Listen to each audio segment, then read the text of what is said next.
Hello students, last लेक्चरमध्ये आपण exercise 2.1 complete केलेलं होतं. आजच्या लेक्चरमध्ये आपण एक्सरसाइज 2.2 बघूया. तर question number 1, if 2 sin a equal to 1 equal to √2 cos b, a and b are two angles and pi by 2 less than a less than pi and 3 pi by 2 less than b less than 2 pi, then find the value of tan a plus tan b upon cos a minus cos b. तर ह्या क्वेश्चनमध्ये आपल्याला काय काय दिलेलं आहे बघा. 2 sin a equal to 1 equal to √2 cos b हे दिलेलं आहे. आणि अँगल बघा, pi by 2 less than a less than pi means a lies between pi by 2 to pi, that is 90 to 180. Okay. Given 2 sin a equal to 1, then sin a equal to 1 by 2. बघा इथं आपण ह्याच्यावरून sin a ची value काढली, but a lies in बघा कुठल्या क्वाड्रंटमध्ये, a हा सेकंड क्वाड्रंटमध्ये आहे. and pi by 2 less than a less than pi, that is a belongs to बघा कुठल्या क्वाड्रंटमध्ये असणार आहे, तो सेकंडमध्ये असणार आहे, कारण 90 to 180मध्ये आहे. बघा इथं डायग्राममध्ये जर बघितलात तर 0 to 90 90 to 180 म्हणजे कुठल्या क्वाड्रंटमध्ये असणार आहे, तो सेकंडमध्ये. कशाला म्हणजे सेकंड क्वाड्रंटमध्ये अँगल आहे. मग सेकंड क्वाड्रंटमध्ये काय पॉझिटिव्ह असतो, साईन अँड कोसेक, कशाला, आणि बाकीचे सगळे निगेटिव्ह असतात. तर आपल्याला कशाची व्हॅल्यू काढायची बघा, ह्या tan A plus tan B upon cos A plus cos A minus cos बीची व्हॅल्यू काढायची. साईन ए माहिती आहे आपल्याला. आता टॅन ए आणि टॅन बीसाठी आपल्याला sine A upon cos A and sine B upon cos बीची व्हॅल्यू काढायची. तर पहिल्यांदा आपण ह्याच्यावरून अँगल एच्या बाबतीत बघा, इथं साईन ए इक्वल टू 1/2 हे आपण व्हॅल्यू काढल्या, तर ह्याच्यावरून आपण कॉस एची व्हॅल्यू काढूया. we know that sin square a angle बघा a plus cos square a equal to 1. बघा आपल्याला इथं अँगल कुठला आहे बघा, a अँगल आहे, त्यामुळे इथं अँगल a असेल तर इथला पण अँगल हा सेम असला पाहिजे, एच असला पाहिजे. आता साइन स्क्वेअरची व्हॅल्यू आपल्याला माहिती आहे, त्याच्यावरून आपल्याला कॉस एची व्हॅल्यू मिळते. साइन स्क्वेअरची व्हॅल्यू बघा किती आहे, 1/2. बघा साईन एची व्हॅल्यू 1/2 स्क्वेअर आहे, square plus cos square A equal to 1, then 1/4 plus cos square A equal to 1, then cos square A equal to 1 minus 1/4 plus इकडे आल्यानंतर काय होणार, तो मायनस. आता इथे क्रॉस मल्टिप्लिकेशन घ्या. आता क्रॉस मल्टिप्लिकेशन घेतलात तर काय येईल बघा आपल्याला इथं, cos square A equal to 4 × 1 4 minus 1 × 1 1 4 minus 1 3 आणि 1 × 4 4. Taking square root cos A equal to plus minus 3चं स्क्वेअर रूट निघत नाही, √3 अपॉन 4चं square root 2. But A lies in second quadrant, आपण वरती बघितलेलं आहे, लक्षात. A lies in second quadrant and A हा सेकंड क्वाड्रंटमध्ये असेल तर कॉस ए काय असतो, निगेटिव्ह, त्यामुळे पॉझिटिव्ह व्हॅल्यू घ्यायची नाही. And therefore cos A equal to minus √3/2. लक्षात, कॉस एची व्हॅल्यू आपण इथं काय काढली, मायनस √3/2. आता ह्याच्यावरूनच आपण इथं काय करूया, टॅन एची व्हॅल्यू काढूया, कारण आपल्याला इथं कॉस एची पण व्हॅल्यू लागणार आहे आणि टॅन एची पण व्हॅल्यू लागणार आहे. आणि therefore tan A equal to sine A upon cos A. आता साईन एची व्हॅल्यू बघा किती आहे, 1/2. कॉस एची व्हॅल्यू किती आहे, minus √3/2. 2 to cancel and equal to 1 upon minus √3. चला, म्हणजे कॉसची व्हॅल्यू काढली आपण, टॅनची व्हॅल्यू काढली. Similarly we can find tan b and cos b. Now second, बघा सेकंडमध्ये आपल्याला काय दिलं बघा इथं 1 = √2 cos b दिलेलं आहे आपल्याला. 1 = काय दिलेलं आहे √2 cos b. आता आपण इथे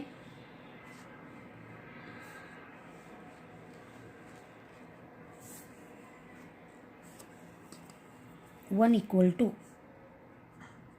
√2 cos b. 1 = √2 cos b. √2 इकडे घ्या. 1/√2 = cos b. वी नो हे गिवन येणार इथं given. We know that sin square b plus cos square b = 1.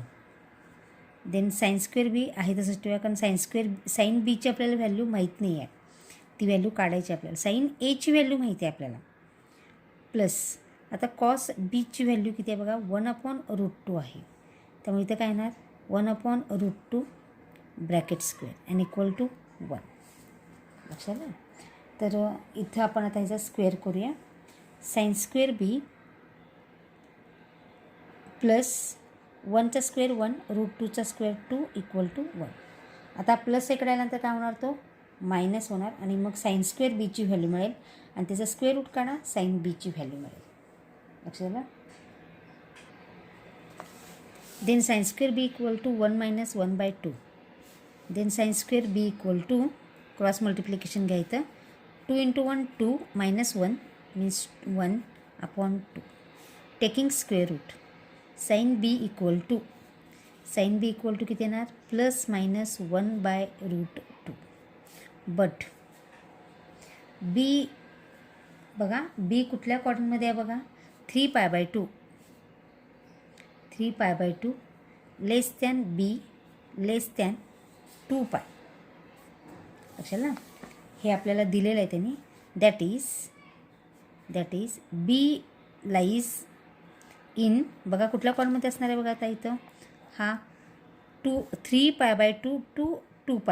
3π/2 म्हणजे इथं 3π/2 270 to 90 म्हणजे इथं म्हणजे कुठल्या कॉलमध्ये असणार आहे तो अँगल 4थमध्ये असणार आहे. Therefore B lies in 4th quadrant and 4th क्वाड्रंटमध्ये साइन बी काय असतो निगेटिव्ह असतो. लक्षात ना. And therefore sign B = -1/√2. लक्षात ना. त्यामुळे साइन बीची व्हॅल्यू काढली. आता आपण सेम ह्याच मेथडने आपण टॅन बीची व्हॅल्यू काढूया. टॅन बी = साइन बी अपॉन कॉस बी. साइन बीची व्हॅल्यू किती आहे बघा -1/√2 अपॉन कॉस बीची व्हॅल्यू 1/√2. √2 कॅन्सल होईल -1. लक्षात म्हणजे टॅन बीची व्हॅल्यू काढली.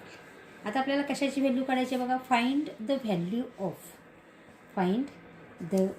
ऑफ असं म्हटलेलं आहे बघा. कशाची व्हॅल्यू टॅन ए आणि देअरफॉर टॅन ए प्लस टॅन बी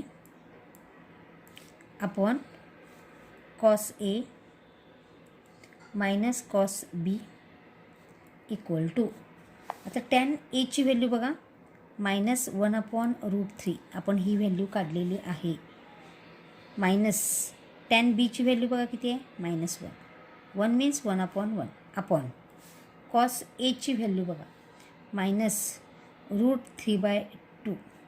कॉस एची व्हॅल्यू आपण काढलेली आहे मायनस हा मायनस कॉस बीची व्हॅल्यू आपल्याला माहिती आहे 1/√2 = आता आपण इथे क्रॉस मल्टिप्लिकेशन घेऊया. पहिला न्यूमरेटरमध्ये क्रॉस मल्टिप्लिकेशन घेऊया आपण इथं बघा -1 × 1 -1 -1 -1 × √3 अपॉन √3 × 1 √3. हे फक्त आपण न्यूमरेटरमध्ये क्रॉस मल्टिप्लिकेशन केलं. सेम ह्याच मेथडने आपण इथं डिनॉमिनेटरमध्ये क्रॉस मल्टिप्लिकेशन घेऊया. आता इथे बघा √2. आता इथे बघा हा 2 आहे इथं 2 मीन्स √2 × √2 आपण घेऊ शकतो इथं. लक्षात आलं किंवा क्रॉस मल्टिप्लिकेशन तुम्ही केला तरी चालते. √3 इंटू √2 मायनस √3 इंटू √2. मी एक स्टेप एक्स्ट्रा घेते इथं म्हणजे तुमच्या लक्षात येईल. √3 into √2 minus 1 upon 2 into √2 2√2 equal to. आता इथे बघा हा 2√2 आहे, √6 आहे इथं. जर ह्याला दोन्हीले जर आपण ह्याला डिवाईड केलं तर √2 काय होतं इथं कॅन्सल होतं. कशाला तसं न करता आपण ह्यातून √2 काय करूया कॉमन काढू. किंवा आपण आणखीन एक मेथडने आपण हे एक्झाम्पल सॉल्व करू शकतो. -1 इंटू 1 ते सिम्पल आहे. -1 इंटू 1 1 -1 इंटू √3 अपॉन √3 इंटू 1 √3 हा डिनॉमिनेटरमध्ये. आता ह्या डिनॉमिनेटरमध्ये बघा आपल्याला इथं हा √2 आहे. इथं जर आपण √2ने मल्टिप्लाय अँड डिवाईड केलं बघा तर बेस इक्वल येतो इथं लक्षाला. म्हणजे -√3 आणि -√2 -√3 -√2 अपॉन 2 लक्षाला. म्हणजे इथं काय झालं इथं बेस इक्वल झाला. ह्याच्यापेक्षा हे सोपं आहे त्यामुळे ह्या पद्धतीनं करा. आता इक्वल टू. आता हा जो डिवायडेड बाय आहे तो आपण वेगळ्या मेथडने लिहायचा. -1 -√3 अपॉन √3 डिवायडेड बाय म्हणजेच रिव्हर्स मल्टिप्लाय केलं तर हा न्युमरेटरमध्ये येणार आणि हा डिनॉमिनेटरमध्ये येणार. म्हणजे किती येणार 2 बाय -√3 -√2 लक्षात. आता इथून ह्यातून आपण काय करूया मायनस कॉमन काढूया. आता मायनस हे बघा ह्यातून मायनस कॉमन काढायचं, ह्यातून मायनस कॉमन काढायचं. तो मायनस मायनस काय होणार तिथं प्लस होणार लक्षात. तर इथे -1 + √3 आणि हा 2 आपण इथं आउटसाईडला लिहूया लक्षात ना. आपण आता √3 आहे तसंच ठेवूया आणि हा मायनस आउटसाईडला लिहूया. -√3 इंटू मायनस कॉमन काढल्यामुळे मायनसचा प्लस √3 + √2 मायनस मायनस काय होणार तिथं प्लस होणार लक्षाला. आणि इक्वल टू 1 + √3 अपॉन √3 इंटू √3 + √2 लक्षाला. म्हणजे आपल्याला इथं tan A + tan B upon cos A cos B ची व्हॅल्यू आपल्याला सॉल्व केल्यानंतर ही व्हॅल्यू आपल्याला इथं मिळाली लक्षाला. Third example. If tan θ = 1/2 evaluate 2 sin θ + 3 cos θ upon 4 cos θ + 3 sin θ. म्हणजे आपल्याला टॅनची व्हॅल्यू दिलेली आहे. आपल्याला इथं tan θची व्हॅल्यू किती आहे 1/2 दिलेलं आहे. तर आपल्याला पहिल्यांदा sin θ आणि cos θची व्हॅल्यू काढून घेऊया आणि मग त्या व्हॅल्यू आपण ह्याच्यामध्ये पुट केल्यानंतर आपल्याला व्हॅल्यू मिळेल लक्षाला. तर गिवन tan θ = 1/2. आता प्लस 1/2 आहे म्हणजे tan θ हा पॉझिटिव्ह आहे. मग which is positive and therefore θ lies in first or third quadrant. आता हा पॉझिटिव्ह असल्यामुळे एकतरी θ हा फर्स्टमध्ये असणार आहे किंवा कशामध्ये असणार आहे थर्ड क्वाड्रंटमध्ये असणार आहे लक्षाला. नाव sec² θ = 1 + tan² θ 1 + tan² θ. आता इथं व्हॅल्यू काढूया आपण आणि सेकची व्हॅल्यू आपल्याला मिळेल. आणि सेक मिळाला की आपल्याला काय मिळतो कॉस मिळतो आणि कॉस मिळाला की आपल्याला काय मिळतो तिथं साईन मिळतो लक्षाला. 1 + टॅनची व्हॅल्यू 1/2 आणि ब्रॅकेट स्क्वेअर कारण इथं स्क्वेअर आहे आणि tan θची व्हॅल्यू 1/2 इक्वल टू 1 + 1/4 कारण ह्याचा स्क्वेअर केला. आता क्रॉस मल्टिप्लिकेशन घ्या. 4 × 1 4 + 1 म्हणजे किती येणार 5 अपॉन किती येणार 4 लक्षात आलं. म्हणजेच इथं सेक्सची व्हॅल्यू आपल्याला किती मिळाली इथं 5/4 sec² θ taking square root and therefore sec θ equal to ±√5 upon किती येते बघा इथं 4चं स्क्वेअर रूट 2 लक्षात आलं. बट θ लाईज इन फर्स्ट और थर्ड क्वाड्रंट आता हे थर्ड क्वाड्रंट जे आहे ते आपण नंतर बघूया कारण त्याची व्हॅल्यू निगेटिव्ह असणार आहे लक्षात आलं. त्यामुळे पहिल्यांदा आपण फर्स्ट क्वाड्रंटमध्ये बघू. Therefore but theta lies in first quadrant. Theta lies in first quadrant. Therefore sec theta equal to positive value येणार प्लस √5 अपॉन काय येणार इथे 2.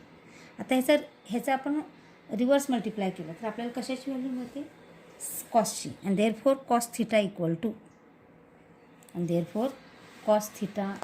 टू काय येणार बघा आपल्याला इथे? Cos theta equal to 2/√5. म्हणजे आपल्याला इथं कॉसची व्हॅल्यू मिळते. लक्षात. आता साईनची व्हॅल्यू आपल्याला पाहिजे. मग साईनची व्हॅल्यूसाठी आपण काय केलं पाहिजे तिथं? Sine square. We know that sine square theta plus cos square theta equal to 1. And therefore sine square theta plus 2 cos थिटाची व्हॅल्यू बघा 2/√5 bracket square and equal to 1. And therefore sine square theta plus याचा square करा 4/√5चा square 5 and equal to 1. And therefore काय येणार इथं? हा plus minus घ्या. Sine square theta equal to 1 minus 4/5 cross multiplication घ्या. 5 मायनस 4 मीन्स 1/5 आणि ह्याचं स्क्वेअर रूट काढा. And therefore sine theta equal to plus minus 1/√5. But theta कुठल्या क्वाड्रंटमध्ये आहे? फर्स्टमध्ये आहे. Theta lies in first quadrant. आपण फक्त फर्स्ट क्वाड्रंटमध्ये बघायला लागलो, नंतर थर्डमध्ये बघायचं आहे. Therefore theta lies in first quadrant. And therefore आणि फर्स्ट क्वाड्रंटमध्ये साईन थिटा कसा असतो? पॉझिटिव्ह असतो. 1/√5. Therefore sine theta equal to 1 किती येणार इथं? √5. लक्षात आलं. तर ह्या पद्धतीनं आपण इथं साईन थिटा आणि कॉस थिटाची व्हॅल्यू काढली आणि मग त्या व्हॅल्यू आपण कुठल्या ह्याच्यामध्ये घ्यायच्या? 2 साईन थिटा इव्हॅल्युएट म्हटलेलं आपल्याला तिथं. त्याच्यामध्ये त्या व्हॅल्यू काय करूया आपण तिथे घालू. बघा evaluate 2 sine theta plus 3 cos theta upon 4 cos theta plus 3 sine theta म्हटलेलं आहे. त्यामुळं हे लिहिलं आहे आपण 2 इंटू साईन थिटाची व्हॅल्यू 1/√5 आपण अगोदरच काढलेली आहे इथं प्लस 3 इंटू कॉस थिटाची व्हॅल्यू 2/√5 अपॉन 4 इंटू कॉस थिटाची व्हॅल्यू घेतली 2/√5 प्लस 3 इंटू साईन थिटाची व्हॅल्यू 1/√5 इक्वल टू आता इथं 2 इंटू 1 2/√5 लक्षाला मल्टिप्लाय करूया आणि हा बेस इक्वल आहे बरं का इथं. त्यामुळे 2 इंटू 1 2/√5 आपण एक स्टेप लिहूया extra plus 3 into 2 6/√5 upon 4 into 2 8/√5 plus 3 into 1 3/√5 equal to आता इथं बघा बेस इक्वल आहे त्यामुळे 2 प्लस 6 किती येणार इथं 8/√5 आणि इथे बघा 8 प्लस 3 11/√5 √5 कॅन्सल होईल आणि काय मिळेल आपल्याला इथं 8/11 लक्षात 8/11 ही व्हॅल्यू मिळेल. लक्षात. आता नेक्स्टमध्ये बघा आपण हे फक्त theta lies in first quadrant म्हटले. आता जर थिटा हा थर्ड क्वाड्रंटमध्ये असेल तर कॉस हा कसा असतो निगेटिव्ह असतो. त्यामुळे आता ह्याची व्हॅल्यू काय घ्यायची आपण negative. If theta lies in third quadrant फर्स्टमध्ये सगळे पॉझिटिव्ह असतात पण थर्डमध्ये काय असतात टॅन आणि कॉट तेवढंच पॉझिटिव्ह असतो बाकीचे सगळे कसे असतात निगेटिव्ह असतात. त्यामुळे theta lies in third quadrant then cos theta is negative. cos theta is negative and therefore cos theta equal to -2/√5. अगोदरच्यामध्ये ह्या एक्झाम्पलमध्ये आपण इथं पॉझिटिव्ह घेतलेलं होतं. काय पॉझिटिव्ह घेतलेलं होतं थिटा लाईज इन फर्स्ट क्वाड्रंटमध्ये होता आणि इथं मात्र थर्डमध्ये आहे त्यामुळं त्याची व्हॅल्यू काय घ्यायची निगेटिव्ह घ्यायची. आता आपण टॅन थिटा आपल्याला माहिती आहे त्याने दिलेलं आहे काय ना इथं tan theta equal to sine theta upon cos theta. मग टॅन थिटाची व्हॅल्यू किती आहे बघा 1/2. ही व्हॅल्यू त्यांनी दिलेली आहे given equal to sine theta माहीत नाही आपल्याला. कॉस थिटाची व्हॅल्यू आपल्याला किती आहे बघा -2/√5. आणि हा डिनॉमिनेटर आपण इकडे घेऊया, डिवायडेड बाय आहे त्यामुळे इथे आल्यानंतर काय होणार मल्टिप्लिकेशन होणार. आणि therefore 1/2 into -2/√5 and equal to sine theta. Equal to काय होणार इथं साईन थिटा. लक्षात आलं बघा. इथं कॉस थिटाची व्हॅल्यू -2/√5 दिलेली आहे. Tan theta equal to sine theta upon cos theta. टॅनची व्हॅल्यू आपण इथे घातलेली आहे 1/2 equal to sine theta upon cos थिटाची व्हॅल्यू -2/√5. हा न्युमरेटरमध्ये डिनॉमिनेटरमध्ये आहे. ही टर्म इकडे घ्या 1/2 into -2/√5 equal to sine theta.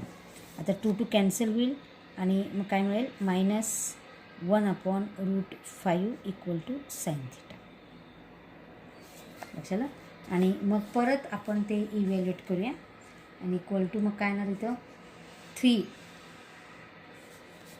बघा 2 sine theta plus 3 cos theta upon 4 cos theta plus 3 sine theta. आता 2 इंटू आता साईन थिटाची व्हॅल्यू आपण काढलेली आहे इथं -1/√5 प्लस 3 इंटू कॉस थिटाची व्हॅल्यू आपल्याला माहिती आहे -2/√5 अपॉन 4 इंटू कॉस थिटाची व्हॅल्यू बघा किती आहे -2/√5 प्लस हा प्लस 3 इंटू साईन थिटाची value -1/√5 equal to 2 into 1 -2 upon √5. Same मागासारखं येते बघा 3 इंटू 2 -6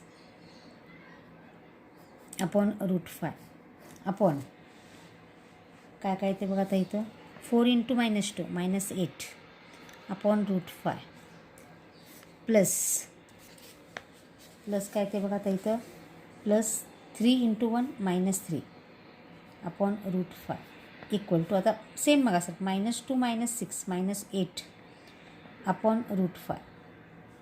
आणि इथे बघा -3 -8 -3 किती येणार बघा इथं -11 अपॉन हा √5 बेस इक्वल आहे एकदाच घ्या. √5 कॅन्सल होईल आणि आपल्याला काय मिळेल इथं मायनस प्लस होईल 8/11. लक्षात आलं. अगोदरच्या एक्झाम्पलमध्ये पण फर्स्टमध्ये पण तीच व्हॅल्यू आली आहे आणि थर्डमध्ये पण आपल्याला इथं काय मिळालेलं आहे 8/11 व्हॅल्यू. लक्षात आलं. तर आपण 2 एक्झाम्पल बघितले. इथेच थांबूया.